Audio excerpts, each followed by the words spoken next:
largest economy in the world, every day with 2/3 of its energy sourced from clean energy. We have, over the course of this calendar year, 9 out of 10 days run at a portion of the day at 100% clean energy. And that's because of our very intentional policies that are nation-leading, including our Cap and Invest program that we just extended to 2045. So I point that as an aspect of contrast to what's going on in Washington, D.C. I don't want that to shape your perception of my country. We also recognize that climate risk is also financial risk. And increasingly, we are struggling as a nation with home building and access to mortgages because of the insurance crisis that has been induced and exacerbated because of climate change. I say that to reinforce the economic imperative to address from a cost of living perspective the importance of changing the way we produce and consume energy. Final point.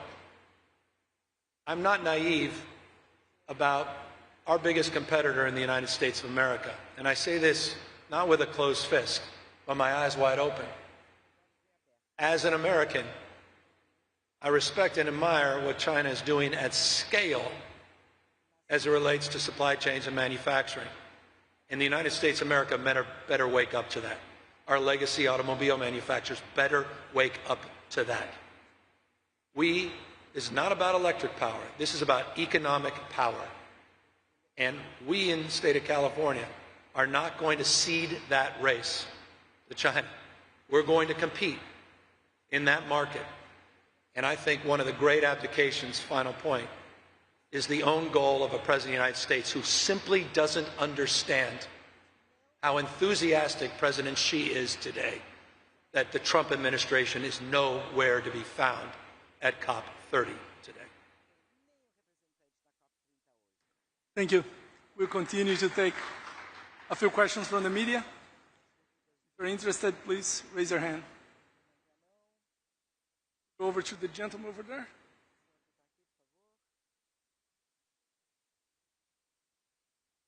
Oh, yes. Thank you. James Fahn from Internews' Earth Journalism Network and the Climate Change Media Partnership. I'm also from California, Governor Newsom, and our state, here we go, right here. There you go. Yeah. Our state is home to social media firms and AI companies that, of course, power our economy, but they're also spreading climate disinformation and causing a surge in electricity demand. What do you think we should do, if anything, about that? Well, as you know, we're the first state in the country to regulate AI enterprises. We've led the nation as it relates to truth and trust policies, as it relates to social media companies. We can do a lot more. I'm not naive about that. We're also home to 32 of the top 50 AI companies in the world, so we're not naive about the impacts, particularly from a consumption perspective, not just electricity, energy broadly defined, but also water. And we also recognize our responsibility to continue our nation-leading innovation, not just in these technologies, but in new technologies like fusion, new technologies like modern nuclear, and looking at those kinds of investments that are happening disproportionately, the research and development in those spaces, disproportionately in my own home state. So that's the way we approach these things. We're not naive about the world we're inventing, and not naive about the impacts of that world, not just in our state, but globally as well. Thank you. We'll take a couple more questions. We are a bit short on time. We go over to... Sorry. Oh, excuse me. The Minister of Cities will have to go back to his meeting, and thanks for joining us today.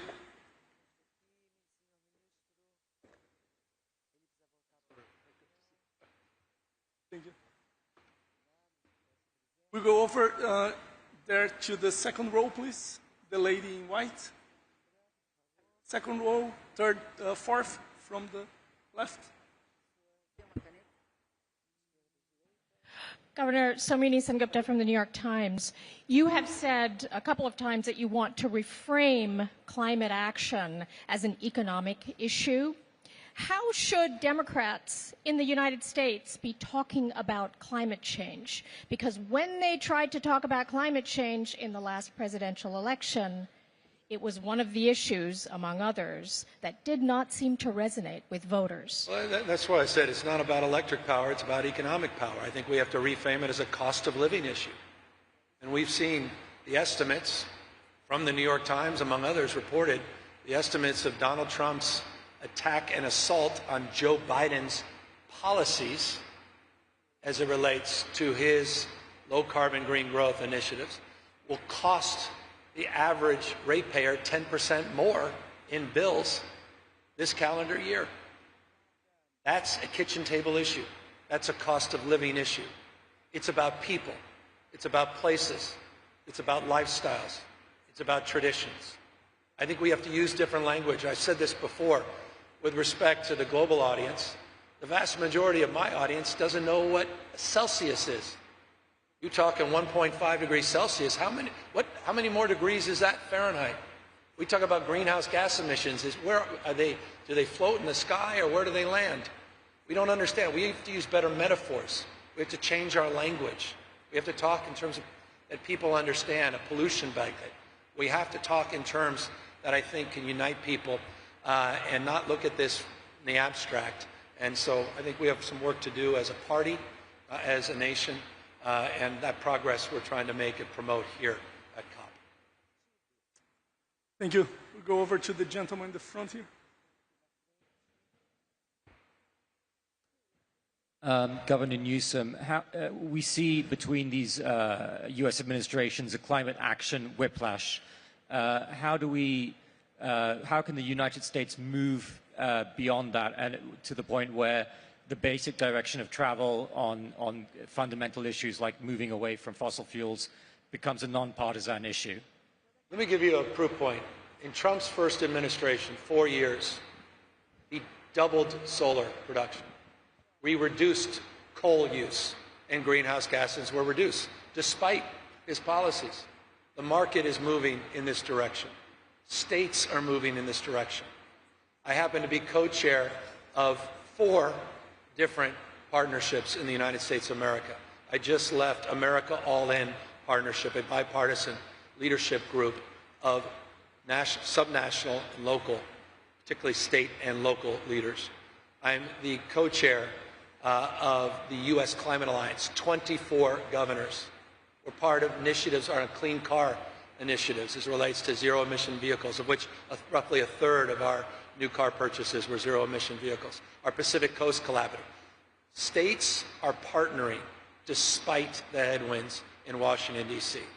So I think it's incredibly important not to look at the prism of the United States through one lens, federal, but federalism, states, local government, 10th Amendment of the Constitution of the United States. The federal vision is realized at the local level, and remarkable things continue to happen all across the United States in cities large and small, and states large and small. And if the mayor of Malmo wants to share some comments? Okay, then I would like to underline that what Governor just said about creating a new language. I really think it's important to talk in a way that builds trust. And I think in the case of my city, we started to transform the city due to the industrial crisis. And today I would say that we have a strong support from our citizens since they saw the change with a strong focus on the green transition created lots of new green jobs. We had a very problematic situation with problems due to the industrial crisis. And today we are one of the fastest growing cities, and we collaborate very, very close with the business sector and all our citizens. So it's also important to remember that the trust for local leaders, governors, mayors, is quite often higher than trust on the national level. So the language and the trust is really so important to be successful. I appreciate that, Mayor. It's also results. We have 7 times more green energy jobs than we do fossil fuel jobs. We've reduced greenhouse gases since 2000 by 21%, and our GDP has grown 81%. When I started, we were the 6th largest economy in the world. Now we're the 4th. Tesla comes from my state for a reason. It was our regulatory policies.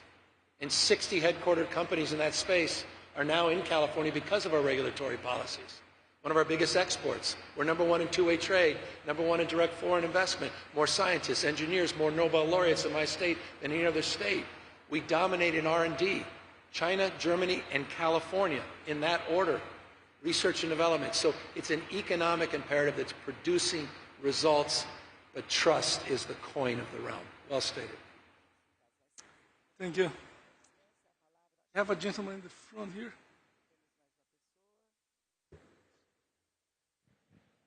Over here, Governor. Wally Tamtam with True North from Canada. Earlier today, yeah, you saw me. Earlier today, You you was said... trying to talk to me all day. God bless you. Earlier today, you said Canada was your favorite neighbor, and of course, California seems to be at lockstep when it comes to a lot of environmental policies with Canada, specifically on the EV electrical vehicle mandate. Both country and state have the 2035 goal of 100% new sales being electric. I want to ask you about carbon pricing, or specifically a carbon tax. Do you, as the governor of California, support a carbon taxing system in your state, and do you think it should be implemented like it was in Canada across the country in America? We just 2 weeks ago, we extended our cap and invest program to 2045. By the way, we have a relationship with Quebec in relationship to that carbon market. Just extended it. So we've chosen that path as it relates to cap and trade, cap and invest. As it relates to the merits and demerits on carbon taxes, we can debate that perhaps in a separate place, in a separate forum. But California's approach, low carbon fuel standards and cap and trade, are the backbone of our transition. Final point. I initiated the first in the nation zero emission vehicle mandate by 2035. We marked the market and we shifted consciousness, and going back decades, this has been the case in California with our clean waiver, with our tailpipe emissions rules. We've sort of set the market for American automobile manufacturing. Donald Trump has vandalized that. And one of our largest legacy automobile manufacturers, GM, sold out. And I believe they put themselves at a massive competitive disadvantage. They made one of the worst business decisions they can possibly make. China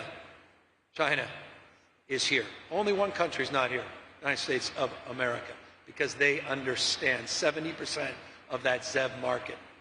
Flooding the zone here, you've seen the buses, high quality, high technology.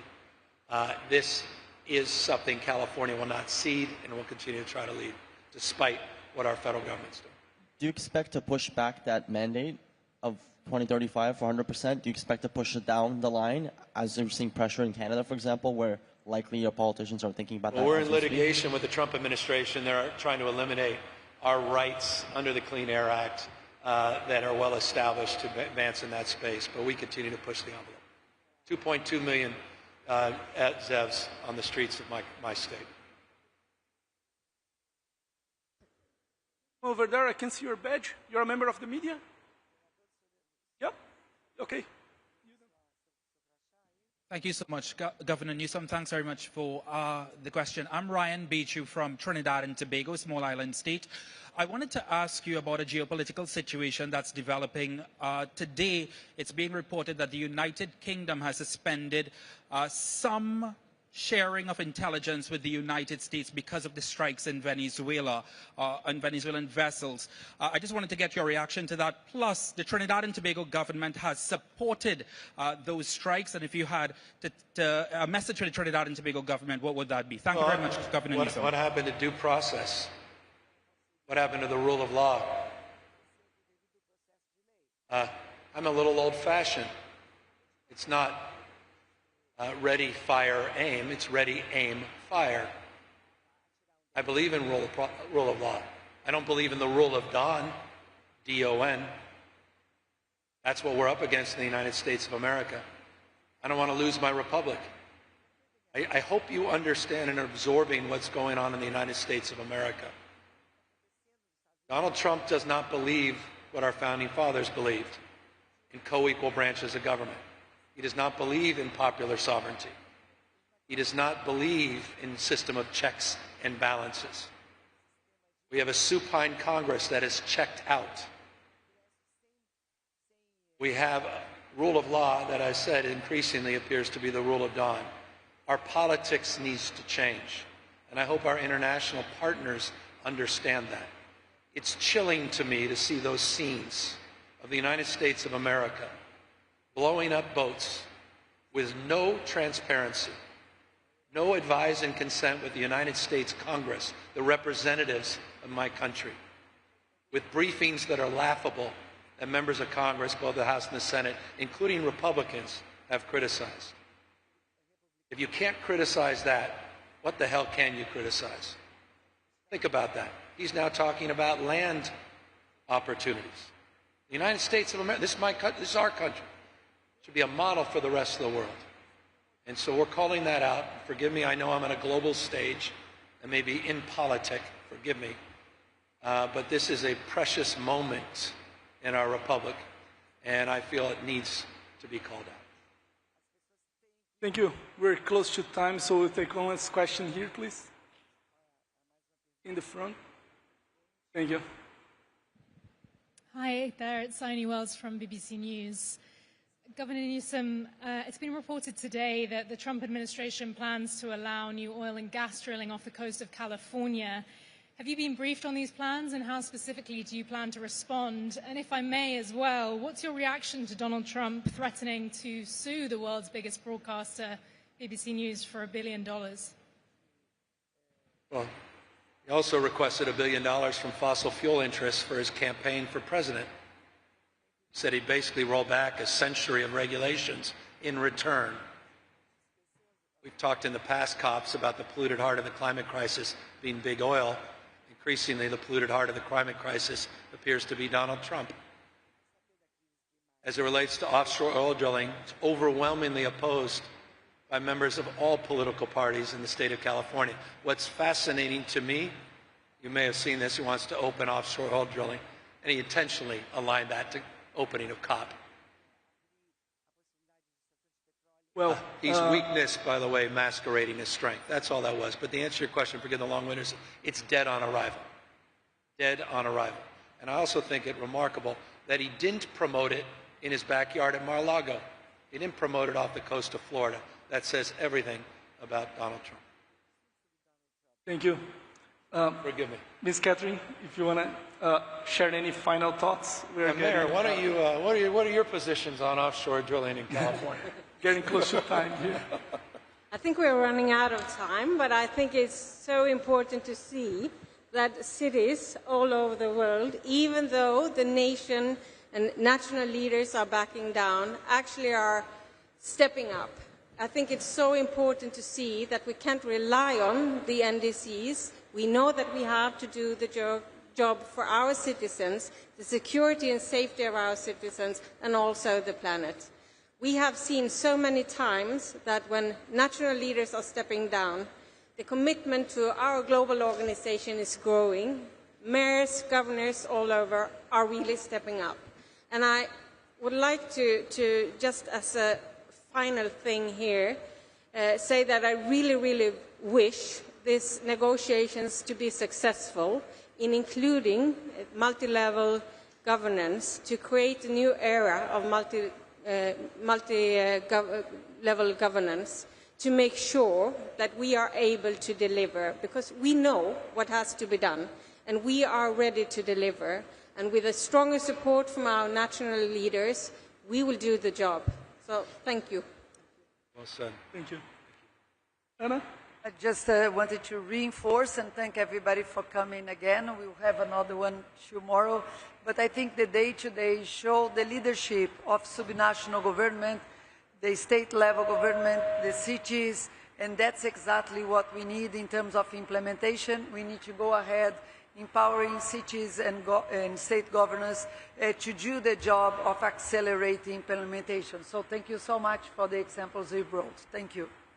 Thank you. I'd like to thank you everyone who joined. Thanks for your interest.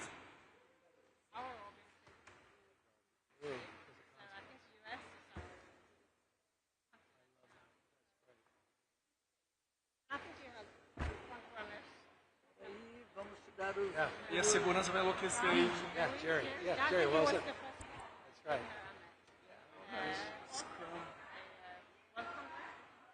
Yeah. No, that's